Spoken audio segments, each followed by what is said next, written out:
नमस्कार, सत श्री अकाल। मैं राहुल राज आप सभी का Rahul Raj math YouTube channel पे तहे दिल से स्वागत करता हूँ। वेलकम करता हूँ। कैसे हैं आप लोग? तो बहुत सारा एग्जाम हो चुका है और आगे बहुत सारे लोगों का अब एएलपी का इंतजार होगा, कुछ लोग को टेक्नीशियन का इंतजार होगा, कुछ लोग को ग्रुप डी का इंतजार होगा। तो इन्हीं सबको ध्यान में रखते हुए हमने मॉक टेस्ट स्टार्ट किया, टेस्ट सीरीज, जिसमें पिछला वीक में हम लोगों ने करीब 16-17 टेस्ट प्रैक्टिस सेट किया, जिसमें मैथ और रीजनिंग दोनों सवाल थे। और सारे सवाल अभी हम जो भी आपको हमारे बोर्ड पे सवाल दिखेंगे वो सब 2024 और 25, इससे पुराना सवाल अभी हम नहीं उठा रहे हैं। आपका जो गन शॉट चल रहा है उसमें भी आप जाकर के देखेंगे तो सारा सवाल 2024 और 25 का अपडेटेड कंटेंट है, कुछ भी पुराना नहीं डाले हैं। इसीलिए एप्लीकेशन पे कोर्स का प्राइस न करके यूट्यूब पे फ्री में ही लेके आ गए हैं।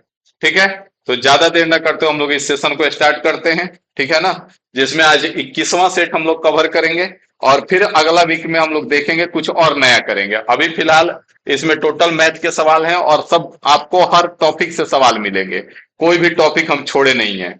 कुछ सवाल बेसिक टॉपिक के होंगे, एडवांस के भी आपको हर टॉपिक से मिलेगा, ज्योमेट्री हो, अलजबरा हो, ट्रिगोनोमेट्री हो या हाइट एंड डिस्टेंस हो, हर टॉपिक से आपको सवाल इस यहाँ पे देखने को मिलेगा। क्योंकि अगर ग्रुप डी में आप देखेंगे ना तो कहा जाता है ना कि बहुत सारे लोग कहते हैं कि अरे हम तो सीजीएल का तैयारी करते हैं, ग्रुप डी ऐसे ही निकाल लेंगे। तो उनसे बस इतना ही कहना चाहेंगे कि ग्रुप डी का प्रीवियस ईयर जाके देखें। ठीक है, अच्छो अच्छो का हवा टाइट हो जाता है। तो आइए ज्यादा देर न करते हम लोग सेशन को स्टार्ट करते हैं। ठीक है, यहाँ पे पीडीएफ आपको पता है, इन्फिनिटी इंस्टीट्यूट एप्लीकेशन। आपका अपना एप्लीकेशन कहाँ पे? इन्फिनिटी इंस्टीट्यूट पे।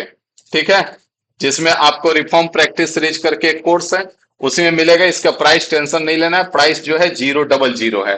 ठीक है, और बाकी बेसिक मैथ के लिए गन शॉट चल रहा है Rahul Raj math YouTube channel पे रात में। तो आइए ज्यादा देर न करते हम लोग इसको स्टार्ट करते हैं। और एक नंबर क्वेश्चन आपके स्क्रीन पे रहा, कह रहा है कि यदि किसी संख्या को 55 से विभाजित किया जाता है तो 28 शेषफल बचता है, उसी संख्या को 11 से विभाजित किया जाए तो शेषफल कितना होगा? तो देखिए सिंपल सा है, अगर किसी भी चीज को कह रहा है तो यहाँ पे जब भी इस तरह से क्वेश्चन दे दे तो आपको कुछ नहीं करना है। इस 11 से आप इसको देख लीजिए, 11 से कट रहा है, पूरा पूरा कट रहा है ना। कोई भी एक संख्या है जिसको 55 से विभाजित कर रहे हैं तो कितना शेषफल बच रहा है? 28 बच रहा है। तो अगर हम देखें तो ये जो 28 है डायरेक्ट आप इसी को डिवाइड कर दीजिए, तो 11 दूना 22, शेषफल कितना बचेगा? 6। तो यही आपका आंसर हो जाएगा। बात समझ में आ गया? टुच्चा सा सवाल है देखने में, लेकिन अगर ये बात ना पता हो तो फिर बनेगा भी नहीं। अगले सवाल पे आ जाइए। अगला सवाल देखिए क्या कह रहा है, लसम और मसप का गुणनफल दे रखा है और उनका अंतर दे रखा है, वे संख्याएं ज्ञात करना है। तो यहाँ पे ध्यान देंगे भाई साहब, दो तरीका है हमारे पास। एक तो तरीका है कि या तो ऑप्शन से चले जाओ या फिर लंबा चौड़ा मेथड लेकर के उतरो। ठीक है, तो यहाँ पे ध्यान देंगे कि अगर हम ऑप्शन से जाते हैं तो एलसीएम और एचसीएफ का जो गुणनफल होता है, एलसीएम गुना एचसीएफ जो होता है वो क्या होता है? दोनों संख्याओं के गुणनफल के बराबर होता है। मतलब ए और बी संख्या है तो ए इंटू बी के बराबर होता है। तो यहाँ पे अगर हम देखें तो ए इंटू बी कितना है? 24 है। यहाँ पे आप देखेंगे 2 चौका 8 हो रहा है, 8 छक्का 48 हो रहा है, 5 तेज 15 हो रहा है, तो 6 चौका 24 हो रहा है। एक एक ऑप्शन है, बताओ कितना सेकेंड का समय लोगे इसमें? ईमानदारी से बताओ। अब ना तो फिर भाई साहब अगर तुम करोगे तो फिर ए माइनस बी का वैल्यू कितना दे रखा है? 2 दे रखा है, तो यहाँ पे 2 हो जाएगा। और ई क्या है? एलसीएम गुना एचसीएफ, मतलब कि ए इंटू बी है, तो ए बी का वैल्यू आपका 24 दे रखा है। यहां से अब आप क्या करोगे? यहां से पहले आप ए माइनस बी का होल स्क्वायर करोगे। होल स्क्वायर करोगे तो A square plus B square minus का 2 ए बी आएगा। आएगा ना? यहाँ पे 2 है, 2 का स्क्वायर 4 हो जाएगा, और यहाँ 24 दूना 48, 48 4 52 हो जाएगा। तो A square plus B square का मान कितना आ जाएगा आपका? ए स्क्वायर प्लस बी स्क्वायर का मान कितना आ जाएगा? 52 आ गया। आ गया ना? अब यहाँ पे आप फिर ए प्लस बी का होल स्क्वायर लाओगे, ए प्लस बी का होल स्क्वायर, तो यहां से आप करोगे तो A square plus B square आएगा 52, और प्लस का फिर 48 हो जाएगा। हो जाएगा ना? तो ए प्लस बी कितना आ जाएगा? ये 100 हो जाएगा, और 100 का रूट 10 आ जाएगा। तो यहां से ए प्लस बी आपका 10 है, और ए माइनस बी कितना है? ए माइनस बी आपका 2 है। तो ए बराबर कितना आ जाएगा? ए बराबर 10 दो 12 बटे में 2 6 हो जाएगा, और बी बराबर कितना हो जाएगा? 10 माइनस 2 8, 8 बटे 2 करेंगे 4 हो जाएगा। तो इतना प्रक्रिया करना पड़ेगा, ये बहुत फास्ट में हम किए हैं तब इतना जल्दी हुआ है। अगर आप करेंगे तो और लंबा टाइम लेंगे, नहीं विश्वास है तो आप करके देखिए कि आप इसको कितना टाइम लेते हैं। अगले सवाल पे चलते हैं, अगला सवाल पे आ जाइए। देखिए क्या कह रहा है, एक कंपनी में सभी कर्मचारियों को समान वेतन मिल रहा है, यदि कर्मचारियों की संख्या 20% बढ़ जाती है। भाई साहब 20% बढ़ रहा है, 20% का मतलब क्या होता है, 1/5, मतलब 5 से बढ़ के 6 हो रहा है, ठीक है। और प्रति व्यक्ति उसका वेतन जो है 18% कम हो रहा है। 18%, 18% का मतलब 9/50, मतलब जो भी पहले 50 था अब 41 हो जाएगा, ठीक है। अब कह रहा है कि उसका टोटल जो कुल वेतन जो होगा कितना परसेंट का कमी आएगा। तो पहले मान लेते हैं कि 5 गो आदमी था और 50 रुपए देता था, तो टोटल कितना रुपया देता था, 250 रुपया देता था ना। अब आदमी तो हो गया 6 गो, लेकिन कितना दे रहा है, एक आदमी को 41 रुपया दे रहा है। तो यहाँ पे टोटल कितना दे रहा है, 246 ही तो दे रहा है ना। तो 246 दे रहा है, तो कितने का कमी हुआ, 4 का, कितने में, 250 में, और गुना में 100% हो जाएगा भाई साहब। बस बात खत्म करो, 0 से 0, 5 से 5 बार में, और 5 से 2 बार में, 8/5 हो जाएगा। 8/5 मतलब 1.6 आ जाएगा, और यही आपका आंसर हो जाएगा, जो कि ऑप्शन ए में है। बात समझ में आ गया, मजा आ रहा है। अगले सवाल पे चले, आ जाइए फटाफट। अगला सवाल देखिए क्या कह रहा है। अब ये सवाल देख के तू भाग जाओगे, देख के भागोगे कि नहीं भागोगे, देख के भाग जाओगे, लेकिन तुच्छ सा सवाल है। यहाँ पे साफ साफ बोला है कि x plus y plus z बराबर कितना दे रखा है, 12 दे रखा है। X plus y plus z बराबर 12 है। X plus y minus z बराबर 6 है, और x minus y plus z बराबर 4 है। तो इसको बनाने का तो तरीका है, लेकिन अगर हम ऑप्शन अगर गहराई से थोड़ा सा देख लेते, तो x plus y plus z कितना है, 12 है। तो 5 + 4 9, और 9 में से 3 घटा 6 बचा। 5 और 3 8, 8 में से 4 घटा 4 बचा। यहां से 5 और 7 है तो माइनस का 2 बचा। 5 और 9 3 12, एक एक ऑप्शन है, यही हमारा आंसर हो जाएगा। टुच्चा सा सवाल है, 10 सेकंड का, बशर्ते कि आपको कहा जाता है ना कि बहुत ऊंचाई तक जाना है तो बाज बनो, धोखेबाज नहीं। तो बाज जैसा नजर होना चाहिए आपको यहाँ पे। अगर बाज जैसा नजर है तो 10 सेकंड का सवाल है। अना तो भाई साहब सॉल्व करते रहो। भाई साहब लिखोगे प्यार से, x plus y plus z बराबर 12 है। यहां से एक्स प्लस वाई माइनस का जेड बराबर 6 है, और यहाँ पे एक्स माइनस वाई प्लस का जेड बराबर कितना है, 4 है। यहाँ पे इन दोनों को करोगे तो जेड जेड खत्म हो जाएगा, वाई वाई खत्म हो जाएगा। 2x बराबर कितना आ गया, 10। तो x का मान तो यहाँ पे 5 आ गया, ठीक है, कोई दिक्कत नहीं है। अब x का मान जब 5 आ गया तो यहां से ध्यान दोगे, x plus y plus z बराबर कितना है, 12 है। और सेकंड इक्वेशन कह रहा है कि x प्लस वाई माइनस का जेड बराबर कितना है, 6 है। यहाँ पे जेड खत्म हो जाएगा, यहाँ पे 2x प्लस 2y है। 2x प्लस 2y बराबर 18 है। तो x प्लस वाई कितना आ जाएगा, 9 आ जाएगा। तो x का मान आपका 5 है, तो y का मान कितना आ गया, 4 आ गया। तो z का मान कितना हो जाएगा, 3 हो जाएगा, क्योंकि x plus y plus z आपका 12 है। बात समझ में आ गया। तो बहुत प्रक्रिया करना पड़ जाएगा, हो सकता है अगर आप सॉल्व करें तो आपसे बने भी ना, इस बात का भी गारंटी नहीं है। आगे बढ़े ना, अगले सवाल पे आ जाइए। हर एक क्लब में पुरुष और महिला सदस्यों के बीच 2:3 है। यदि पुरुष सदस्यों की संख्या 2 तो बढ़ जाती है, तो अनुपात जो है 5:6 हो जाता है। क्लब में कितनी महिला सदस्य मेल है और फीमेल है, पहले कितना है, 2:3 है। पीछे भी इस टाइप का क्वेश्चन आया था कि इतना बढ़ जा रहा है, तो उसमें हम बोले थे कि यहाँ पे जो बढ़ रहा था उसी को केवल चेंज किया गया था, बाकी जो नहीं बढ़ रहा था वो कॉन्स्टेंट था, लेकिन यहाँ पे चेंज कर रहा है, ध्यान दीजिए। 5:6 हो गया। अब यहाँ पे बोला है कि पुरुष सदस्यों की संख्या 200 बढ़ा दी जाती है, तो केवल पुरुष बढ़ रहा है ना, महिला कैसे बढ़ जा रही है, 3 है 6 हो गया, गलत बात है ना। तो ये गलत बात है, तो हम क्या करेंगे पता है, इसको बराबर कर लेंगे। 6 है ना, इसको भी 6 बनाओ तो ये 4 हो जाएगा ना। अब देखो यहां से कितना है, ये 4 है और ये 5 है, तो कितने का बढ़ोतरी हुआ, 1 का, और 1 का मान कितना हो जाएगा, 200 हो जाएगा। 200 का बढ़ोतरी हुआ है, तो 1 का मान 200 होगा। हमसे पूछा क्या, क्लब में कितनी महिला सदस्य हैं, तो इस 6 का मान निकाल लो। 6 गुना 200 करोगे कितना आ जाएगा, 1200 आ जाएगा, और यही तुम्हारा आंसर हो जाएगा। है तो टुच्चा सा सवाल, लेकिन तुम बनाओगे तो हो सकता है बने भी ना। यहाँ पे पुरुष जो है 2x हो जाएगा, और महिला जो है 3x हो जाएगा। दूसरा टाइप है आपका 2x हो गया, बटे में 3x हो गया, और पुरुष बढ़ा है तो 200 हो जाएगा, और बराबर में 5/6 हो जाएगा। यहां से आप x का मान निकाल के 3x का मान निकाल सकते हो, ये भी रास्ता है। ये जो है शुद्ध बेसिक है, प्योरेस्ट फॉर्म है। ये आगे चल के आपके बाल बच्चे का काम आएगा, क्योंकि पता है लक्ष्य वही है। नौकरी लेने का लक्ष्य कहाँ पे है? यहीं पे है। तो बाल बच्चा के लिए भी सीखना पड़ेगा कुछ। न तो कहेगा अरे आपको नौकरी कौन दे दिया, सरकार लग रहा है बुर्बकता, आपको कुछ आता जाता नहीं है, आपका नौकरी लग गया कैसे। अगला सवाल कह रहा है कि 30 छात्रों वाली एक कक्षा के सभी छात्रों ने एक टेस्ट दिया, 12 छात्रों का औसत स्कोर 62 है। 12 छात्रों का औसत स्कोर कितना है? 62 है भाई साहब। आगे कह रहा है बाकी छात्रों का औसत स्कोर 68 है, तो 12 के बाद 18 बच गया, 18 गो का 68 है। अब कह रहा है कि 30 का औसत स्कोर बताएं, टोटल फाइनल औसत स्कोर। तो हम क्या करेंगे पता है, अभी डायरेक्ट इस बार अब डेविएशन लगाएंगे हम भाई साहब। डेविएशन इसलिए लगाएंगे कि तुमको लगता होगा कि सर जी तो पहले बना ले रहे हैं तो देख ले रहे हैं। तो एवरेज मान लेते हैं कि एवरेज जो है हमारा 65 है। कितना है? एवरेज हम मान लिए कि 65 है। तो डेविएशन क्या कह रहा है? डेविएशन कह रहा है कि 3 कम है और 12 गुम है, तो टोटल कितना कम है? 36 हो जाएगा। और यहाँ पे 3 ज्यादा है ना? ये 3 ज्यादा और कितना में? 18 में, तो टोटल 54 हो जाएगा। 18 तिया 54 हो जाएगा। अब यहां से देखोगे ध्यान से तो कितने का अंतर है? 18 का अंतर है ना। और ये 18 कितने में बटेगा? तो 30 गो में बटेगा।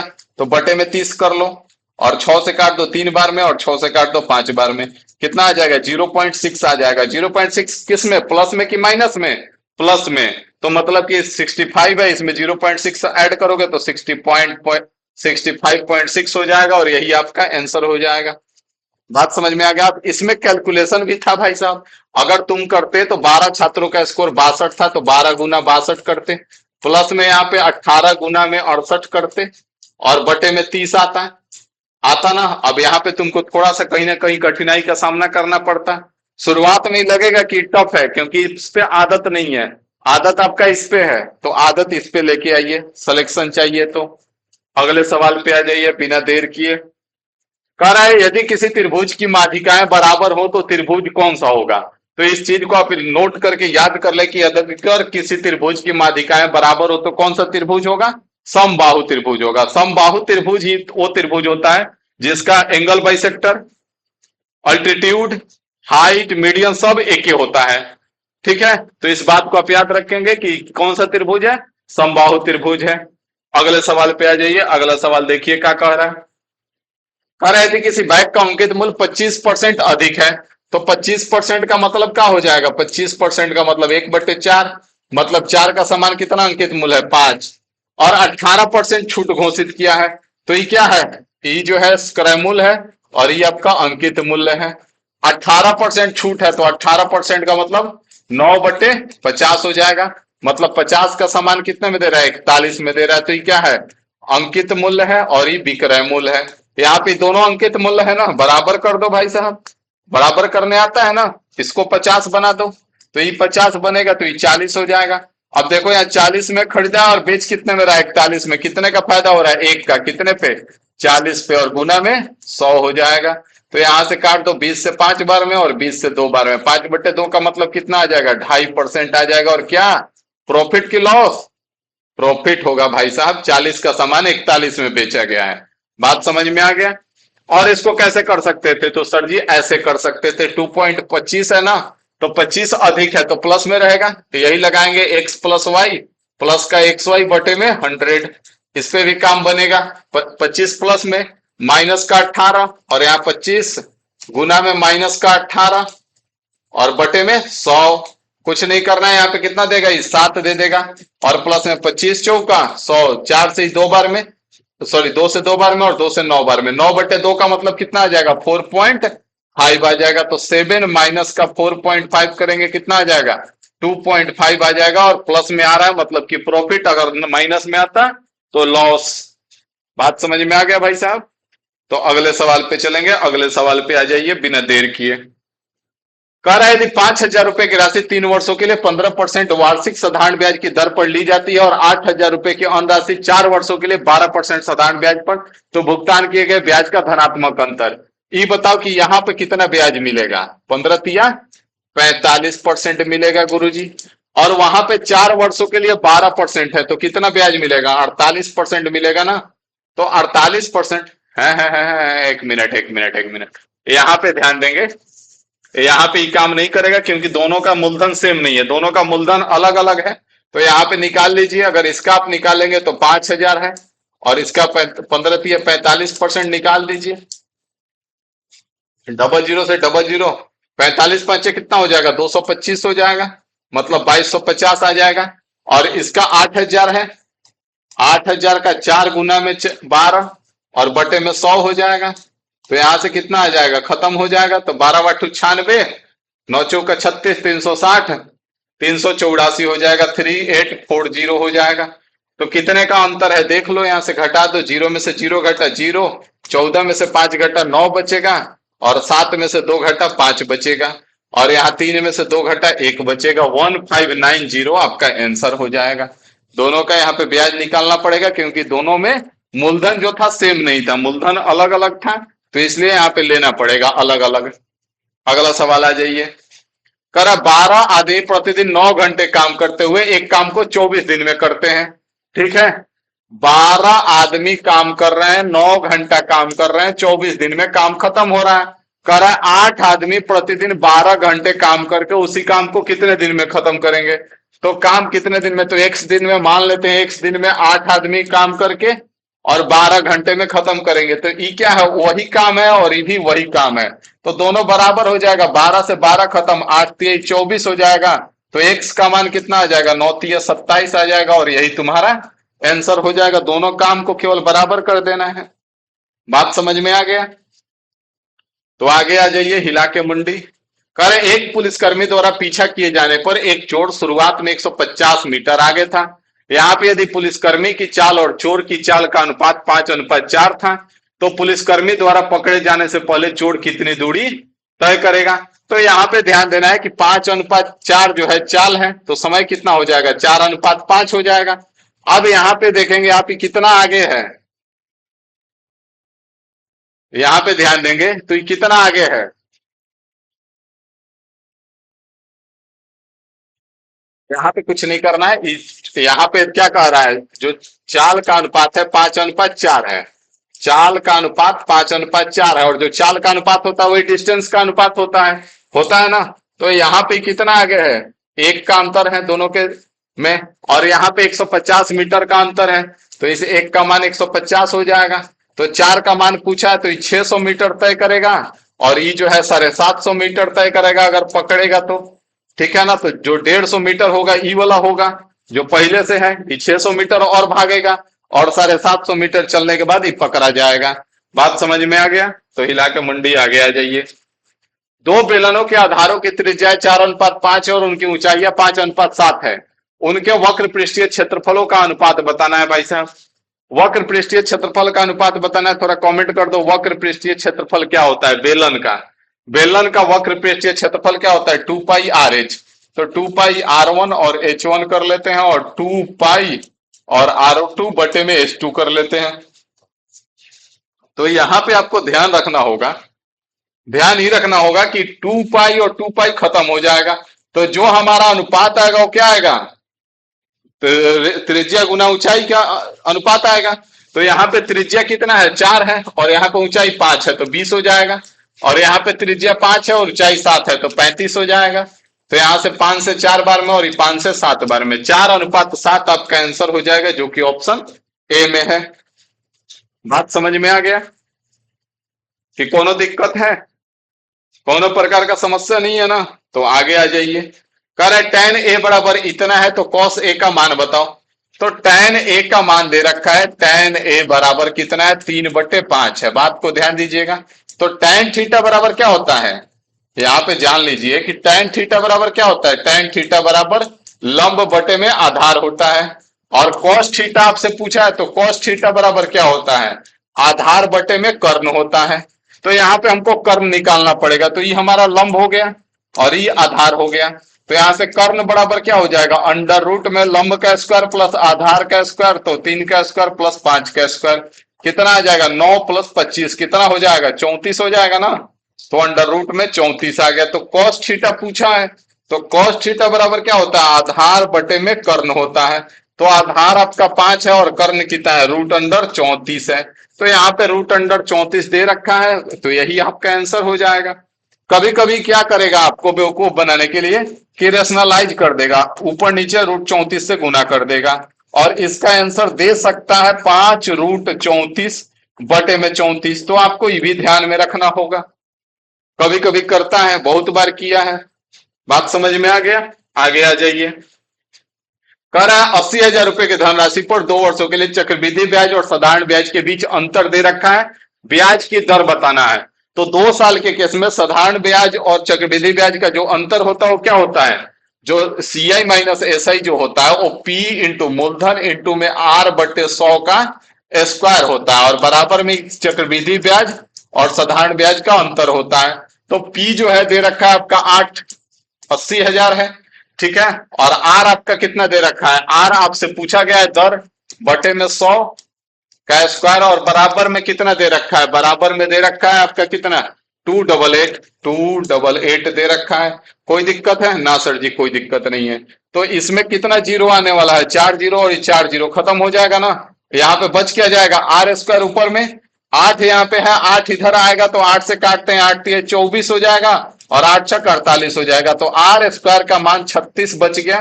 तो आर बराबर कितना आ जाएगा? 6 आ जाएगा, जो कि आपका आंसर ऑप्शन सी में है।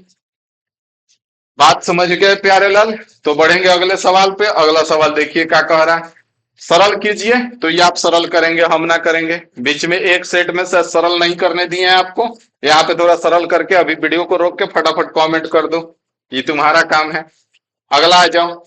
एक इनलेट पाइप किसी जल भंडारण टंकी को 11 घंटे में भर सकता है, और एक आउटलेट पाइप पूरी तरह से भरी हुई टंकी को 15 घंटे में खाली कर सकता है। दोनों पाइपों को एक साथ खोल दिया जाता है, टंकी भरने में लगने वाला समय तो ए जो है भरने वाला है, ठीक है, और 11 घंटा ले रहा है, और बी जो है खाली करने वाला है और 15 घंटा ले रहा है। टोटल एलसीएम कितना हो जाएगा? 165 हो जाएगा। 11 और 15 का एलसीएम 165 हो जाएगा। यहाँ पे 15 हो जाएगा, यहाँ पे 11 हो जाएगा। तो ये 15 यूनिट भरेगा तो 11 यूनिट खाली कर देगा। तो काम कितना होगा? 4 यूनिट ना। उसमें पानी कितना बचेगा? 4 यूनिट, क्योंकि हर मिनट में ही कर रहा है, हर घंटा 1 घंटा में 15 यूनिट डालेगा, और वही 1 घंटा में 11 यूनिट खाली भी कर रहा है, क्योंकि ये भी खुला हुआ है। तो उसमें पानी बचेगा कितना? 1 घंटा के लास्ट में 4 यूनिट। तो 165 यूनिट टोटल आपका है, और बटे में 4 कर दीजिए। यहाँ पे 4 चौका 16, 4 एकम 4, 1 बटे में 4, 41.1/4 आपका आंसर हो जाएगा, जो कि ऑप्शन बी में है। ठीक है, आगे बढ़ा जाए, अगले सवाल पे आ जाइए। अगला सवाल देखिए। 25 रुपए प्रति लीटर वाले 42 लीटर दूध को 40 रुपए प्रति लीटर वाले 28 लीटर दूध के साथ मिश्रित किया जाता है। मिश्रण का औसत मूल्य बताना है भाई साहब। तो यहाँ पे कुछ नहीं करना है। यहाँ पे अगर देखें तो 25 रुपया वाला है, और ये 42 लीटर है, ठीक है, और प्लस में 40 रुपया वाला है, और ये 28 लीटर है, ठीक है। और बटे में आ जाओ। बटे में क्या करोगे? यहाँ 42 लीटर है और यहाँ पे 28 लीटर है, तो कितना हो जाएगा? 70 लीटर हो जाएगा ना। 70 लीटर हो जाएगा। अब काट दो, जो कट रहा है उसको काट के खत्म कर दो। यहाँ पे काट दो, जो कट रहा है उसको काट के खत्म कर दो। यहाँ पे अगर देखें हम तो 7 से काट दो 10 बार में, और 7 से काट दो 6 बार में, और 7 से काट दो 4 बार में।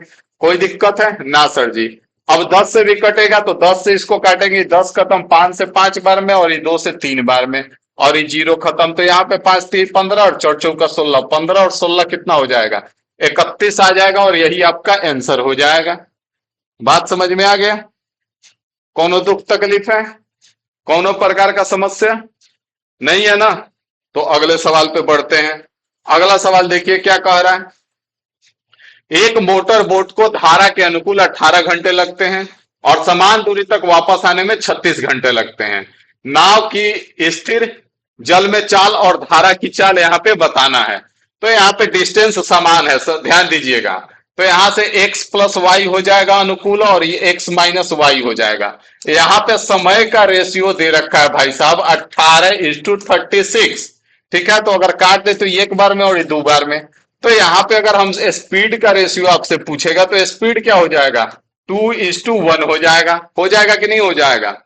2:1 हो जाएगा। तो यहाँ पे अगर बात कर ले हम तो कुछ नहीं करना है, सिंपल सा है। अब x प्लस वाई आपको कितना मिल रहा है? x प्लस वाई 2 मिल रहा है, और x माइनस वाई कितना मिल रहा है? 1 मिल रहा है। क्या पूछा है? शांत जल में नाव की चाल और धारा की चाल, मतलब x अनुपात y पूछा है। तो यहाँ पे x बराबर कितना हो जाएगा? 1.5 हो जाएगा, और y बराबर कितना हो जाएगा? 0.5 हो जाएगा। तो 1.5 और अनुपात कर दीजिए 0.5, ये खत्म हो जाएगा 5 से 3 बार में, और 5 से 1 बार में। 3:1 हो जाएगा और यही आपका आंसर हो जाएगा। बात समझ में आ गया? बढ़े अगले सवाल पे। अगले सवाल पे आ जाइए। अगला सवाल देखिए क्या कह रहा है, माध्यिका पूछा है। तो माध्यिका पूछा है तो यहाँ पे 15 है सबसे पहले, तो 15 लिख लो भाई साहब। 15 के बाद कौन आएगा? 15 के बाद अगर हम देखें तो 25 आएगा, तो 25 लिख लो प्यारे लाल। 25 के बाद 33 आएगा, तो यहाँ पे 33 लिख दो। 33 के बाद 34 आएगा, तो यहाँ पे 34 लिख लो। 34 के बाद 36 आएगा, तो यहाँ पे 36 हो गया, यहाँ पे भी 36 हो जाएगा। ठीक है, 36 36 हो गया। उसके बाद यहाँ पे 37 आ जाएगा, 37 हो गया। 37 के बाद क्या हो जाएगा? तो 37 के बाद 54 हो जाएगा। 37 के बाद 54 हो जाएगा। 54 के बाद 70, 74 और 78 है। 70 है, 74 है और 78 है। ठीक है, टोटल काउंट कर लो। क्या 1 2 3 4 5 6 7 8 9 10 11, बस कुछ नहीं करना है। 5 गो इधर और ये 5 गो इधर, बचा क्या बीच में? 36। तो यही तुम्हारा एलसीएम हो, यही आंसर हो जाएगा। तो ये टुच्चा सा सवाल है। आगे आ जाइए। अब माध्यिका का सवाल आपसे गलत नहीं होगा। यहाँ पे कह रहे हैं कि 10.6 मीटर लंबी एक सीढ़ी दीवार के सहारे टिकी हुई है, जमीन से 30 डिग्री का कोण बनाती है। दीवार पर सीढ़ी कितनी ऊंचाई तक पहुंचेगी, यही आपको बताना है। ध्यान दीजिएगा, ये क्या क्वेश्चन है। यहाँ पे कुछ ई वाला कॉन्सेप्ट लगेगा। यहाँ पे 30 डिग्री का एंगल दे रखा है, तो 30 के सामने वाला साइड 1 और यहाँ पे 60 डिग्री है, तो 60 डिग्री के सामने वाला साइड √3 और ये 90 है, तो 90 के सामने वाला साइड 2। अब यहाँ पे सीढ़ी दे रखा है कि 10 पॉइंट लंबी एक सीढ़ी है, तो मतलब कि इसका मान 10.6 दे रखा है। आपसे क्या पूछा है? इसका मान पूछा है, इसी का मान पूछा है ना। तो यहाँ पे कुछ नहीं करना, 2 का मान दे रखा है आपका। 2 का मान 10.6 दे रखा है, 1 का मान बता दीजिए 5.3 हो जाएगा। तो यही आपका आंसर हो जाएगा, जो कि ऑप्शन ए में है। बात समझ में आ गया? तो आगे आ जाइए अगला सवाल पे, और आज का आखिरी सवाल देख लीजिए। ये काहे ऐसे रह गया है भाई साहब?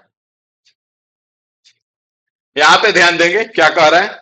रीना, नवीन और अर्पिता ने इतना इतना इतने के अनुपात में निवेश किया। वर्ष के अंत में उन्हें इतने का लाभ हुआ, जो उनके कुल निवेश का 14% है। नवीन ने कितना निवेश किया था? क्वेश्चन बहुत ही तगड़ा है। रीना है, नवीन है और अर्पिता है। 5 6 13 है। ठीक है, अब यहाँ पे ध्यान देंगे कि कुल निवेश अगर हम x मान लेते हैं, तो x का 14% जो है वो कितना दे रखा है? 36,400 दे रखा है। दे रखा है ना। तो यहाँ पे पहले काट लीजिए इसको, 14 से ही कटेगा। 14 दूना 28, 8 बच गया ना। 8 और 4 14 छक 84, तो यहाँ पे 00 हो गया। तो x का मान कितना आ गया?